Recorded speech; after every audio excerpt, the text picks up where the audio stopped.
Espace TV, le 22h.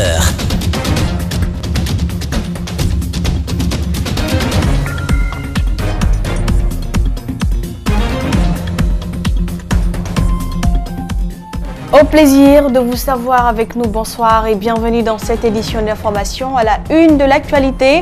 Bientôt, le procès du massacre du 28 septembre 2009, une annonce du garde des Sceaux, un budget prévisionnel de plus de 78 milliards de francs guinéens doit être mobilisé. Les victimes saluent la démarche.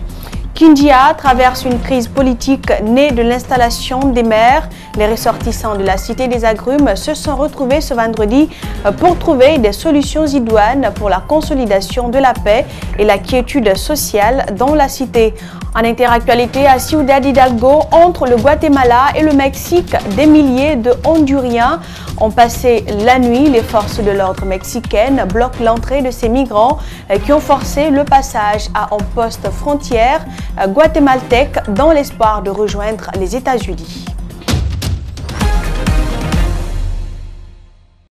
Vous êtes sur Espace TV, bienvenue aux 22h. Le procès du massacre du 28 septembre 2009, c'est pour bientôt. Selon le garde des Sceaux, le lieu pour la tenue du dit procès est déjà identifié et un budget prévisionnel de plus de 78 milliards de francs guinéens doit être mobilisé. Au lendemain de cette annonce, les victimes saluent la démarche et appellent à un procès juste et équitable afin de les rétablir dans leurs droits. Reportage Mamadou Boyalo, Mohamed Aluseni Kamara. Yerodjour de Diallo est l'une des victimes des tueries du 28 septembre 2009 où plus d'une centaine de personnes ont péri et d'autres violées sous la transition dirigée par le bouillant capitaine Dadis. Convalescent certes, mais il accepte tout de même de réagir à l'annonce du ministre de la Justice sur les avancées pour la tenue du procès. Ce procès nous tient à cœur. Et depuis sa clôture, la clôture de l'instruction, nous avions pensé qu'il y aurait eu du retard. Mais ce que le ministre de la Justice est en train de faire, vraiment ça nous reconforte à plus d'un titre. Dans ce dossier sont cités des personnalités proches du pouvoir Alpha Condé et qui actuellement occupent de hautes fonctions dans l'administration. Le présumé cerveau des tueries Toumba Diakité est lui en détention à la maison centrale de Conakry. Pour le vice-président de la VIPA, la tenue du procès va situer les responsabilités.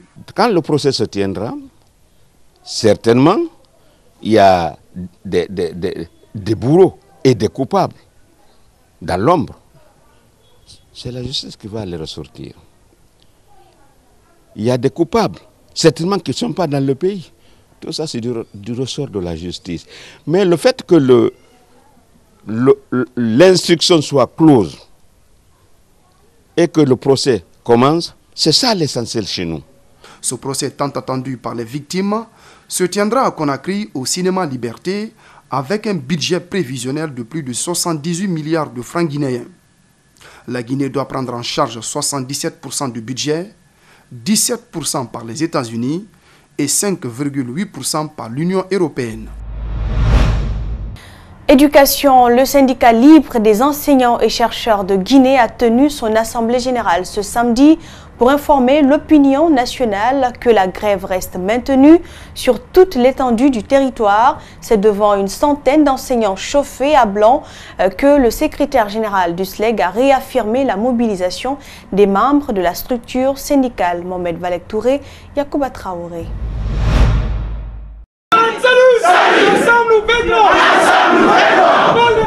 Le SLEG, déterminé à jamais, ne compte pas céder tant que les 8 millions demandés ne sont pas payés.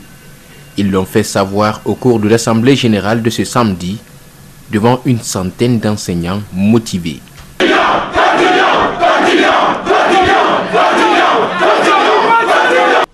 Chères enseignantes, chers enseignants, continuons à observer le mot d'ordre de grève jusqu'à l'obtention des 8 millions de francs que nous avons demandé. Que personne ne vienne à l'école. Aucun salaire ne sera gelé. La grève est dans tous les sens. Aucun enseignant n'est autorisé à aller donner des cours au privé, le dit Souma. Un ton accepté par le corps enseignant résolument engagé à obtenir l'amélioration de leurs conditions de vie. Les 8 millions sont innégociables. Souma le réitère. Il s'adresse aux contractuels qui sont recrutés par l'État pour dispenser les cours. Il faut passer le message comme quoi les cours ont repris à Conakry. Mais quels cours? Tenus par qui? Par des contractuels sans niveau? Des mécaniciens? Des menuisiers? Recrutés ça et là? Les enseignants sont unanimes sur une proposition substantielle de la part de l'État. Tant que cela n'est pas fait, ils ne comptent pas reprendre le chemin de l'école. La Fatia, récitée pour maudire les infiltrés et des traîtres.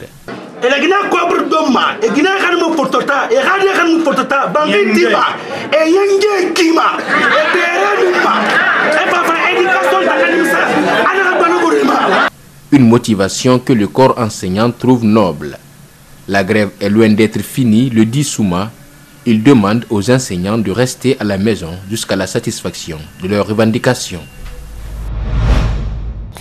Une délégation conduite par l'épouse du chef de file de l'opposition est allée constater les dégâts causés par des inconnus sur le domicile familial et autres endroits à Kindia. Aucune perte en vie humaine, mais c'est avec un cœur serré que Adja Alimatou a trouvé que tout est vandalisé. Il ne reste même ses souvenirs de sa prime enfance. Djibril Ba et Djibril Kabaka Kamara sont de retour de la ville des Agrumes. Voici leur reportage. Le calme, teinté d'affliction, voici comment Adja Alimatou redécouvre la maison parentale, mais sous un autre décor.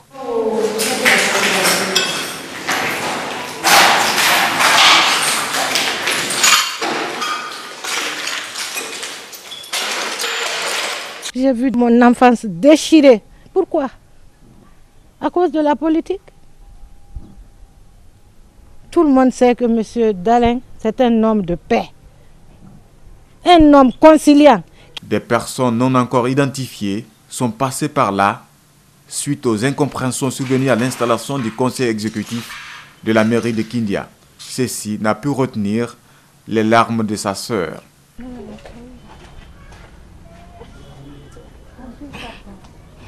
Comme on dit, c'est no comment. Je suis née au Kang ici, avec ma petite sœur. Je suis la deuxième fille de mon père. Je suis née au Kang. J'ai étudié ici jusqu'au lycée. J'ai eu mon bac. L'avocat de l'UFDG, présent sur les lieux, s'est fait accompagner par un huissier pour faire des constats sur l'ampleur des dégâts causés. Dans les heures qui vont suivre, cette plainte sera devant Monsieur le procureur de la République. Et je vous informe que je suis là avec un huissier de justice pour qu'il constate. Nous prendrons toutes les informations nécessaires et la justice fera son travail. Après cette visite non conviviale, direction d'autres endroits détruits en passant par l'hôpital où une trentaine de blessés est alitée. La ville de Kindia, par ailleurs, est contrôlée sur les lieux stratégiques. Les activités économiques sont quasiment paralysées.